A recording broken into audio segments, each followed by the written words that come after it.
તો રાજ્યમાં ગરમીથી હાહાકાર મચી ગયો છે ત્યારે હીટ રિલેટેડ 108 ને 1170 કોલ મળ્યા છે। મે માસમાં 13 દિવસમાં 1170 હીટવેવના કેસ નોંધાયા છે, જ્યારે 1004 હાઈ ફીવરના કેસ નોંધાયા છે, જ્યારે હીટ ઇલેનેસના 82 જેટલા કેસ નોંધાયા છે, જ્યારે અમદાવાદ શહેરમાં 223 કોલ મળ્યા હતા।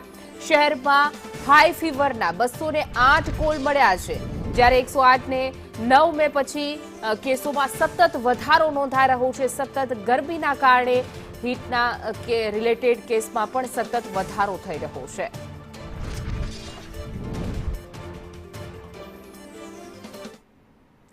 સાબરકાંઠા જિલ્લામાં અત્યારે કાળઝાળ ગરમી પડી રહી છે। ગરમીનો પારો 45 ડિગ્રીને પાર પહોંચતા જનજીવન પ્રભાવિત થયું છે, ત્યારે હવામાન વિભાગે આગામી એક સપ્તાહ સુધી હીટવેવ યથાવત રહેવાની આગાહી કરી છે।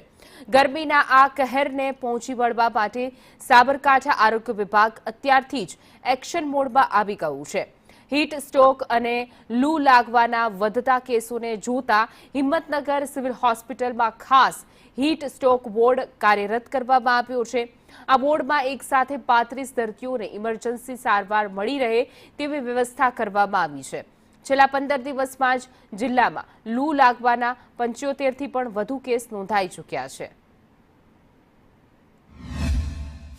હિંમતનગર જીમસ મેડિકલ કોલેજ સંલગ્ન હોસ્પિટલની અંદર 35 બેડનો હીટ સ્ટ્રોક માટે ગરમી માટેનો વોર્ડ તૈયાર કરવામાં આવેલો છે, જેની અંદર પૂરતા પ્રમાણમાં દવાઓ, ઇમરજન્સી કોઈ પણ આવે તેના માટેના વેન્ટિલેટર સાથેના બેડ, ગેસ કાસ્ટ ટ્રોલી અને અમારા જે પણ કર્મચારીઓ છે એ લોકોની ડ્યુટી ફાળવવામાં આવેલી છે કે ગમે ત્યારે કોઈ પણ પેશન્ટ આવે તેને તાત્કાલિક સારવાર મળી રહે। લગભગ 15 દિવસમાં જોવા જઈએ તો 75થી 80 દર્દીઓ સારવાર